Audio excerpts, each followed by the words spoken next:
जुन जो कि काफी ज्यादा नादान लड़का रहता है, वो बचपन से अपनी दोस्त टोमो को एक लड़के की तरह देखता आया था। और टोमो जो कि उससे कई बार कन्फेस करने का ट्राई करती है कि वो उसे पसंद करती है, लेकिन जुन जो कि टोमो की फीलिंग्स को समझने में हर बार नाकाम रहता है।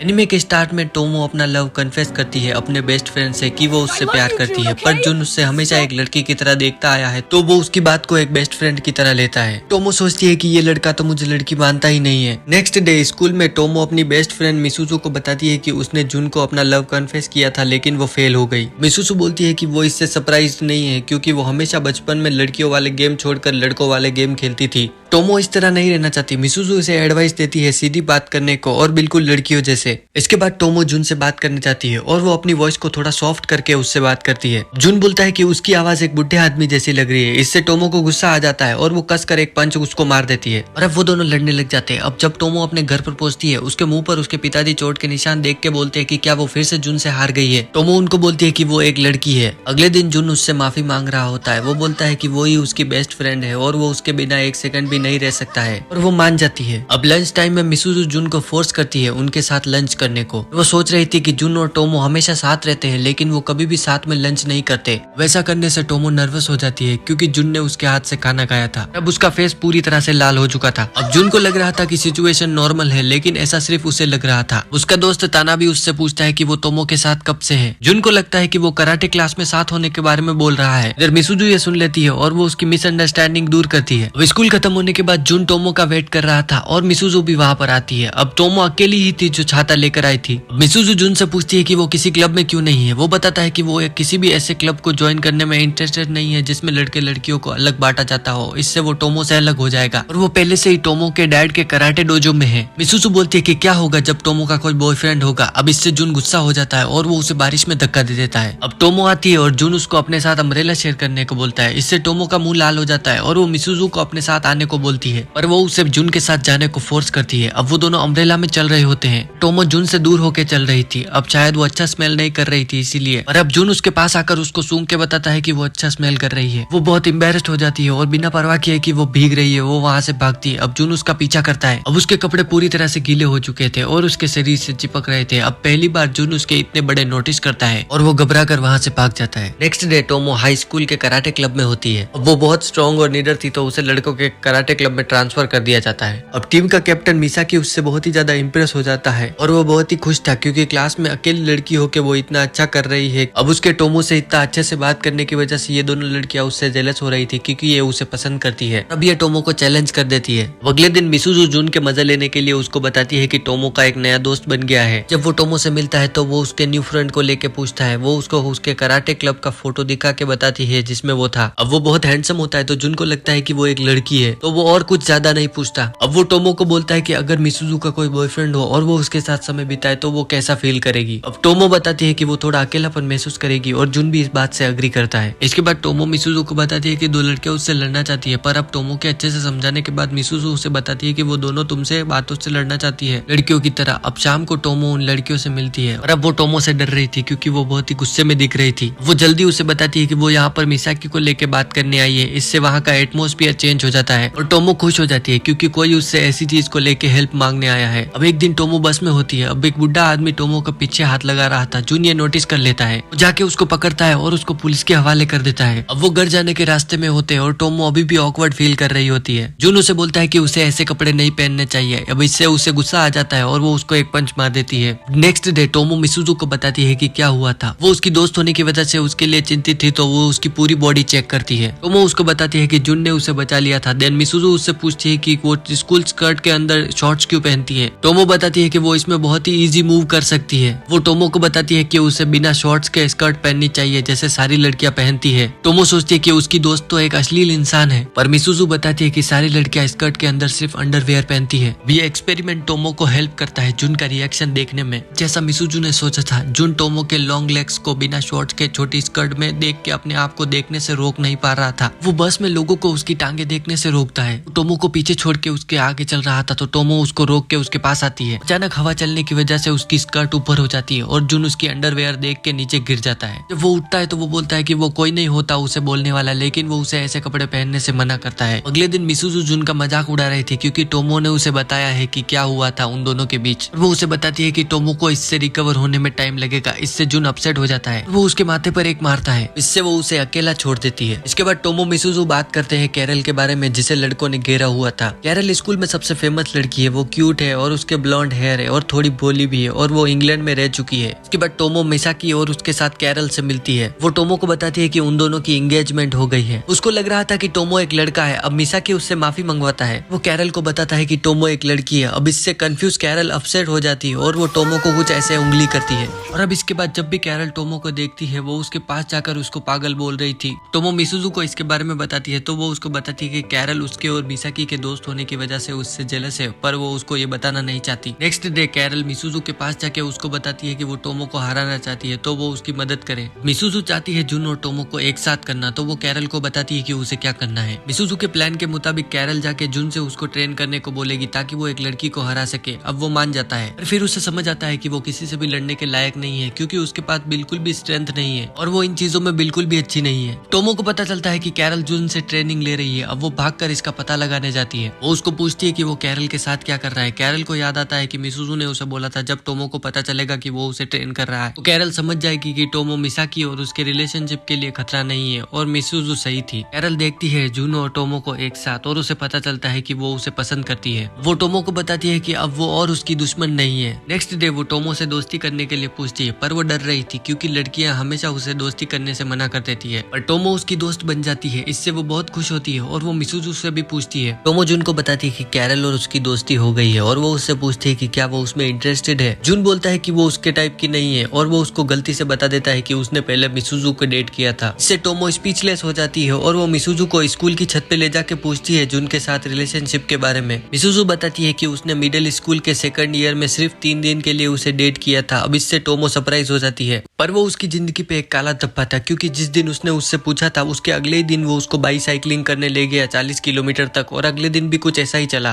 फिर तीसरे दिन वो उससे ब्रेकअप करने जा रही थी लेकिन उसने उसे हरा दिया। वो पहले ही आके उससे ब्रेकअप कर लिया और अब उसको जुन के लिए कोई भी फीलिंग्स नहीं है। अभी ये सुन के टोमो शांत हो जाती है। अब इसके बाद मिसुजू जुन को बताती है कि उसने टोमो को 3 दिन के रिलेशनशिप के बारे में बता दिया है। अब मिसुजू सोच के बताती है कि जुन ने टोमो को मिडिल स्कूल के फर्स्ट ईयर में इग्नोर किया था लेकिन जब उसने उसके साथ ब्रेकअप किया तो वो फिर से उसका दोस्त बन गया और मिसुजू को ये थोड़ा सस्पिशियस लगा। जुन उसको उसे अकेला छोड़ने को बोलता है। अब नेक्स्ट डे टोमो और जुन मिसाकी को मिलते हैं स्कूल गेट पर। जुन को पता चलता है कि वो एक लड़का है और वो उसको हाथ मिलाने के बहाने मार देता है। टोमो उसको माफी मांगने को बोलती है लेकिन वो उसको चैलेंज कर देता है कराटे मैच में उसको हराने के लिए पूरी ताकत से। अब टोमो और गुस्सा हो जाती है। अब इसके बाद जुन टोमो से पूछता है कि वो क्यों बॉयज कराटे क्लब के कैप्टन की फ्रेंड है। जब टोमो उसको बताती है कि उसको बॉयज कराटे क्लब में ट्रांसफर कर दिया गया है तो वो थोड़ा उदास हो जाता है और वो बॉयज कराटे क्लब में इसीलिए नहीं गया था क्योंकि वो वहाँ पर टोमो से अलग हो जाता। अब स्कूल के बाद वो अकेला घर जा रहा था क्योंकि टोमो आज कुछ समय अपने दोस्तों के साथ बिताना चाहती थी। अब वो वहाँ पर मिसाकी से मिलता है। अब वो दोनों टोमो को लेके बात कर रहे थे कि वो कराटे में कितनी अच्छी है। जुन मिसाकी को बताता है कि वो टोमो को तभी हरा सकता है जब मैच बिना रूल्स के लड़ा जाए और इसीलिए वो उसकी इज्जत करता है। अब बात खत्म होने के बाद जुन मिसाकी को डराता है कि वो ये बातें टोमो या किसी को ना बताए। अगले दिन टोमो और मिसाकी जुन के बारे में बात कर रहे होते हैं। वो सोच रही थी कि वो दोनों दोस्त बन चुके हैं और जिससे वो बहुत खुश है। अब वो बता रही होती है कि मिडिल स्कूल के सेकंड ईयर में जब वो और जुन फिर से दोस्त बने थे, जब वो किसी भी मेल फ्रेंड को उससे मिलवाती थी तो वो उसको डरा कर भगा देता था। अब इससे मिसाकी को सरप्राइज नहीं होता क्योंकि वो खुद उससे डरा हुआ है। अब आगे मिसुजू टोमो को कन्विंस करती है कि वो जुन को डेट पर चलने के लिए पूछे। वो इसको लेकर श्योर नहीं थी। मिसुजू उसको बोलती है कि अगर तुम उसको पूछोगी तो वो मना नहीं करेगा। अब मिसुजू बिल्कुल सही थी। अगले दिन टोमो उसको पूछती है कि क्या वो वीकेंड पर उसके साथ टाइम बिताना चाहेगा। अब वो खुश होकर मान जाता है क्योंकि बहुत समय से उन दोनों ने साथ में समय नहीं बिताया था। इधर मिसुजू और कैरल टोमो को फोर्स करते हैं शॉपिंग पर चलने के लिए क्योंकि उसके पास सारे लड़कों जैसे कपड़े हैं। अब वो दोनों लड़कियां टोमो के लिए ऐसे कपड़े पसंद करेगी जिससे उसे अनकंफर्टेबल महसूस ना हो। वीकेंड आ जाता है। जुन नोटिस करता है कि टोमो बदली हुई है लेकिन वो कुछ बोलता नहीं। सबसे पहले वो बैटिंग करने जाते हैं, फिर बॉलिंग पर और उसके बाद कपल कैरियोके रूम पर अब वो बहुत सेल्फ कॉन्शियस फील कर रही थी और उसे समझ नहीं आ रहा था कि वो जुन को कैसे इसका जिम्मेदार ठहराए क्योंकि उसने खुद यहाँ पर आने के लिए बोला था। वो बताता है कि जब वो छोटे थे तो टोमो बहुत ही मुश्किल चीजें किया करती थी और वो भी उसे फॉलो करता था क्योंकि एंड में उसे भी मजा आता था। अब टोमो के पास मजे करने के लिए कुछ नहीं था तो वो माइक उठाकर गाना गाने लगती है और वो भी बच्चों वाले गाने। जुन उसका वीडियो रिकॉर्ड कर लेता है। अब नेक्स्ट डे टोमो के दोस्त विश्वास नहीं कर पा रहे थे कि वो कैरियोके में बच्चों वाले गाने गा रही थी, वो भी 3 घंटे तक। और इधर जुन टोमो का वीडियो देखने से खुद को नहीं रोक पा रहा था। अब एक दिन टोमो मिसुजू को बोलती है कि वो चाहती है कि वो उसकी दोस्त होने के नाते उसे हक करे, क्योंकि वो जब से पैदा हुई है तब से दोस्त है और बचपन में उनकी मॉम्स भी बेस्ट फ्रेंड थी। अब मिसुजू इसका सोल्यूशन निकालती है और वो कैरल को उसकी जगह हक करने भेजती है। और वो बहुत ही चिपकू है और जब भी अब वो टोमो को देखती वो उसे आगे हक करने लगती है। और अब जैसे जैसे दिन बीत रहा था ये उसको परेशान कर रहा था। मिसुजू को अब टोमो नोटिस करती है कि दूसरों के लिए वो भले ही नॉर्मल इंसान है पर हमेशा की तरह वो एक गुस्सैल व्यक्ति है। वो दोनों स्कूल की छत पर जाते हैं और टोमो उससे माफी मांगती है उसके साथ चिपकू ना होने के लिए। और अब वो उसको हक करती है पर वो बहुत स्ट्रॉन्ग थी तो मिसुजू ऐसा करना नहीं चाहती थी। अब वो उसको बोलती है कि वो जुन को हक क्यों नहीं करती जबकि वो उसे हमेशा हक करता है।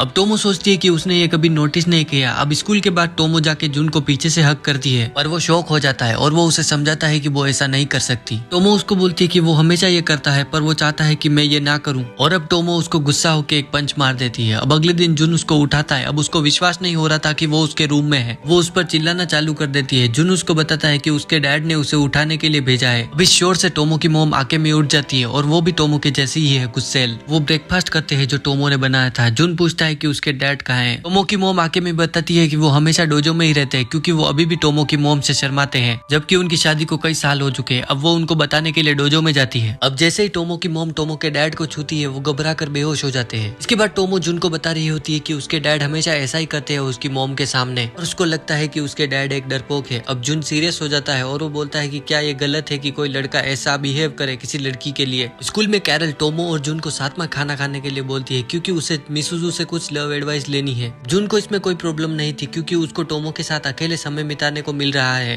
पर टोमो को घबराहट फील हो रहा था ये सोच के कि उसके क्लासमेट सोचेंगे कि वो दोनों एक कपल है। इधर छत पे कैरल मिसुजू को बोल रही होती है कि वो अपनी लव प्रॉब्लम्स को समझ नहीं पाती। उसी समय मिसाकी वहाँ पर आता है। अब वो मिसुजू को नहीं जानता था तो कैरल उसे बताती है कि वो उसकी नई फ्रेंड है। इससे मिसाकी खुश हो जाता है और वो मिसुजू को कैरल का ख्याल रखने को बोलता है। उसके जाने के बाद मिसुजू कैरल को बोलती है कि उसकी लव प्रॉब्लम है कि वो उसको एक अपनी अच्छी दोस्त की तरह समझता है। अब आफ्टरनून में टोमो की दोस्त उससे हेल्प मांगने आती है। वो उसको बताती है कि एक 3rd ईयर का लड़का ओगावा को जबरदस्ती अपने साथ घूमने जाने के लिए बोल रहा है और उन्होंने सुना है जो भी लड़की उसको मना करती है वो पूरे साल उसको बुली करता है। अब टोमो उसके साथ उससे बात करने जाती है पर वो बंदा टोमो को इग्नोर करके ओगावा को अपने साथ चलने को बोलता है। तो अब टोमो उसको वो देती है जिसका वो सबसे ज्यादा हकदार है। टोमो की लात से वो बेहोश हो जाता है और वो उन लड़कियों को बोलती है कि अब अगर उसे रिवेंज लेना होगा तो वो मुझसे लेगा। अब इसके बाद ये बंदा लड़के लेकर टोमो पर अटैक करने का प्लान बनाता है लेकिन जून ये सुन लेता है और फिर से जिसकी उसको सबसे ज्यादा जरूरत थी वो उसको देता है। और इतना काफी नहीं था तो वो उनको घुटनों पर गिरकर टोमो से माफी मांगने पर मजबूर करता है उसे मारने का प्लान बनाने के लिए। अगले दिन कैरल टोमो और मिसुजू को अपने घर इनवाइट करती है और वो उनको अपने घर का मैप बनाकर भी देती है। वो जब वहाँ पर पहुँचते हैं तो वो सरप्राइज हो जाते हैं क्योंकि उसका घर बहुत ही बड़ा था और उसकी मॉम भी बिल्कुल उसके जैसी दिखती है। अब वो अपना समय चाय पीते हुए कैरल के बचपन के फोटो देखने में बिताते हैं। वो गेम भी खेलते हैं जिसमें कैरल जीत जाती है। अब टोमो और मिसुजू शॉक हो जाते हैं क्योंकि कैरल माइंड गेम में बहुत ही अच्छी है पर उसकी पर्सनालिटी बिल्कुल भी वैसी नहीं है। नेक्स्ट डे टोमो बहुत ही घबराई हुई थी क्योंकि अब उसके मिड टर्म एग्जाम है और उसको ये याद नहीं था। जुन उसको अपने साथ पढ़ने के लिए बोलता है और मिसुजू उसको बताती है कि उसकी रैंक स्कूल में नंबर 1 है और वो कैरल और टोमो को अपने साथ पढ़ने के लिए ले जाती है। अब उसके घर पर उसकी मॉम टोमो को देख के सरप्राइज हो जाती है क्योंकि वो बिल्कुल उसके मॉम जैसी दिख रही थी, बिल्कुल जैसी वो टीनेज में दिखती थी। कैरल मिसुजू के रूम में जाकर पढ़ाई स्टार्ट करने को बोलती है। अब टोमो और मिसुजू सरप्राइज हो जाते हैं क्योंकि कैरल मैथ में एक जीनियस होती है तो अब उसको पढ़ने की कोई जरूरत नहीं थी लेकिन वो उनके साथ समय बिताना चाहती थी।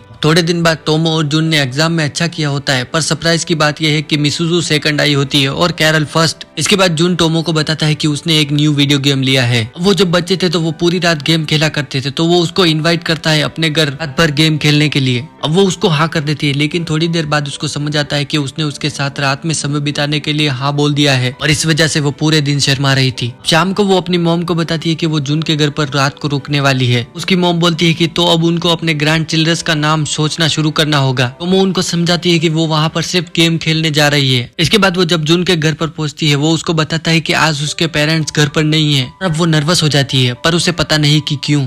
खाना खाने के बाद टोमो नहाने जाती है। जुन उसको न्यू टॉवल देने के लिए बाथरूम के अंदर जाने वाला होता है, लेकिन वो उसको रोक देती है। जुन सोचा होता है कि वो गलती से बाथरूम के अंदर जाने वाला था, जबकि उसे पता है कि टोमो ने कुछ नहीं पहना। अब जब वो अपने बाल सुखा रही थी तो वो थोड़ी घबराई हुई थी, पर वो ऐसे दिखाती है कि वो सब कुछ भूल चुकी है। वो गेम खेलना स्टार्ट करते हैं, पर जब टोमो हारने लगती है तो वो उसका मजाक उड़ाता है। वो खेलते हुए लड़ना स्टार्ट करते थे। जब वो उसके ऊपर आ जाता है तो वो अचानक से रुक जाते हैं। इसके बाद रात पे टोमो जुन के बेड पर सोती है और जुन नीचे फ्लोर पर। अब वो ऊपर से जुन के फेस को क्लोज आकर देख रही होती है, पर अब जुन उसको नींद में पकड़ लेता है और वो अपने आप को नहीं छुड़ा पाती और उसको वही नींद आ जाती है उसके साथ। मॉर्निंग में जब जुन उठता है तो वो घबरा जाता है, जब उसे पता चलता है कि वो रात में टोमो को पकड़ के सोया हुआ था। जब टोमो अचानक से उठ जाती है तो वो ऐसे दिखाता है कि जैसे वो सोया हुआ है। अब इसके बाद उसको अपने घर पर याद आता है कि वो रात को जुन के पास सोई थी। अब वो दोनों बहुत दिनों तक ये बात को नहीं भूल पा रहे थे। एक वीक बाद टोमो का बर्थडे होता है। जुन उसको ग्लासेस गिफ्ट करता है और अब टोमो बहुत ही खुश थी। मिसुजू उसको बुक देती है जिससे वो अच्छे से पढ़ सके और कैरल उसको एक सोने की ईंट गिफ्ट करती है। मिसुजू बोलती है कि आज वो टोमो का मेकओवर करेंगे। अब शाम को वो तीनों मिसुजू के घर पर होते हैं। कैरल और मिसुजू टोमो का मेकअप करते हैं और उसको अच्छे लड़कियों वाले कपड़े पहनाते हैं। और अब टोमो उसमें बिल्कुल ही अलग दिख रही थी, तो वो दोनों उसको ऐसे ही आइसक्रीम लेने के लिए स्टोर पर भेज देते हैं। वहाँ लड़के टोमो को देखकर उसकी तारीफ कर रहे होते हैं और जुन वहाँ पर होता है, लेकिन वो उसकी तरफ देखता भी नहीं। वहाँ से निकलते समय टोमो नीचे गिर जाती है और वो उसकी उठने में मदद करता है। टोमो थोड़ी हिम्मत दिखा के उसके साथ आगे तक चलने के लिए पूछती है। अब जुन ने उसको नहीं पहचाना था। आगे रास्ते में रुककर वो बच्चों को देखने लगते हैं जो फुटबॉल खेल रहे थे। अब उसमें एक लड़का और लड़की साथ में खेल रहे होते हैं। वो बोलती है कि पक्का ये दोनों बेस्ट फ्रेंड्स होंगे। इस पे जुन सोचने लगता है। फिर वो उससे पूछता है कि वो क्या सोचती है कि जब वो दोनों बच्चे बड़े हो जाएंगे तो क्या होगा। टोमो बोलती है कि वो दोनों बॉयफ्रेंड गर्लफ्रेंड होंगे। अब इस पे जुन सोच में पड़ जाता है। अब वो उसको बताता है कि उसका भी सिचुएशन सिमिलर है, पर उसका गोल है उसे हराना। अब जुन नोटिस करता है कि उसने जो आइसक्रीम लिया था वो पिघल रही है। टोमो वहाँ से भागकर मिसुजू के घर पर पहुंचती है। वहाँ पर उसको पता चलता है कि वो उसके लिए सरप्राइज बर्थडे पार्टी का प्लान कर रहे थे और उन्होंने उसके लिए घर पर केक भी बनाया था। आगे डॉज बॉल का मैच चल रहा होता है और टोमो को बॉयज टीम में ट्रांसफर कर दिया जाता है क्योंकि वो बहुत स्ट्रॉन्ग है लड़कियों के आगे। अब जुन बहुत हैप्पी होता है उसके साथ एक टीम में होने से। जुन और टोमो की टीम सबको आसानी से हराकर खुश हो रहे होते हैं, पर फाइनल्स के लिए उनको थोड़ी टेंशन हो रही थी क्योंकि स्कूल का सबसे ताकतवर लड़का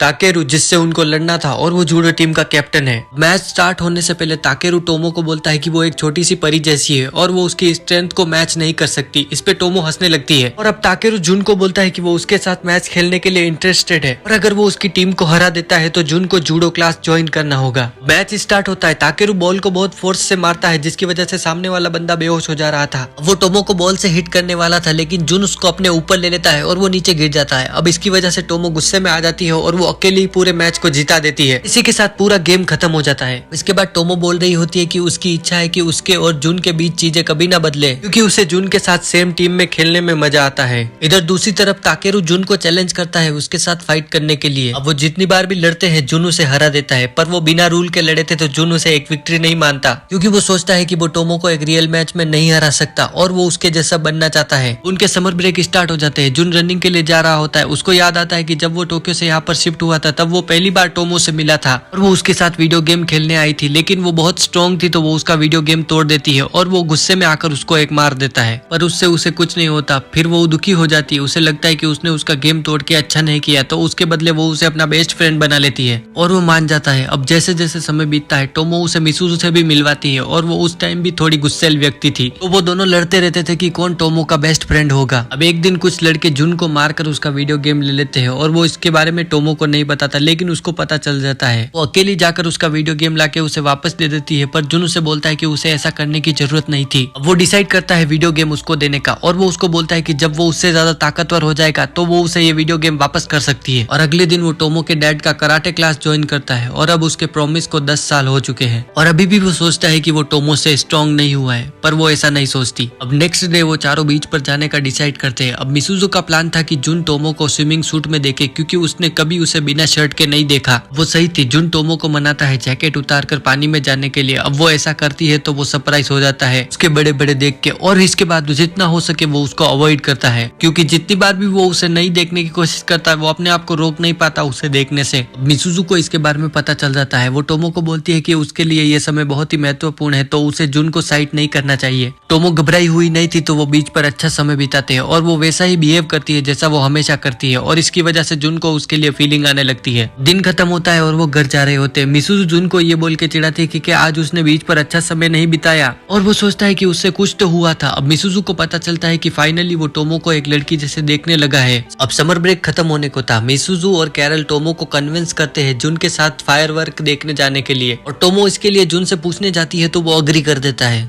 कर देता है उसके साथ घूमने जाने के लिए। पर वो खुश नहीं होता जैसे वो हर बार होता है उसके साथ घूमने जाने को लेके। और अब जब वो अकेला होता है तो वो बहुत ही नर्वस था क्योंकि उसने बीच पर उसके लिए बहुत ही अलग फीलिंग महसूस की थी। अगली रात वो टोमो के लिए वेट कर रहा था और वो उसको देख के सरप्राइज हो जाता है क्योंकि वो युकाटा में बहुत ही सुंदर लग रही थी और वो उसमें चमक रही थी, जिसकी वजह से वो हिप्नोटाइज हो रहा था। और फिर वो अपने आप को संभालता है और वो दोनों फेस्टिवल एंजॉय कर रहे होते हैं। पर कुछ बंदे आके टोमो को अकेली समझ के अपने साथ चलने को बोलते हैं, पर जुन उनको डरा कर भगा देता है। बाद में टोमो उसको थैंक्स करने का ट्राई करती है पर वो माफी मांगने लगता है। वो बोलता है कि उसे पता था कि वो उन सभी को अकेले हरा सकती है। अब वो उसको एक पंच करती है और वो बोलती है कि वो पहले उसकी बात सुन ले। वो बताती है कि कुछ चीजें हैं जो उसे नहीं पता कैसे करनी है और वो उन बंदों को मारना चाहती थी लेकिन वो ऐसा नहीं कर पाई। जुन टोमो को हक करता है पर फिर वो घबरा जाता है और वो रुक जाता है। फायरवर्क भी स्टार्ट होने को था। टोमो एक अच्छी जगह ढूंढ लेती है जुन से अपनी फीलिंग कन्फेस करने के लिए। फिर वो सोचती है कि अगर उसने उसे रिजेक्ट कर दिया तो उनकी दोस्ती भी खराब हो जाएगी। और अब वो दोनों शांत होकर फायरवर्क्स देखते हैं। इसके बाद वो घर जा रहे थे। जुन को समझ आता है कि अब वो कभी भी उसके साथ पंचिंग मैच नहीं कर पाएगा क्योंकि अब वो टोमो को एक लड़की की तरह देखने लगा है।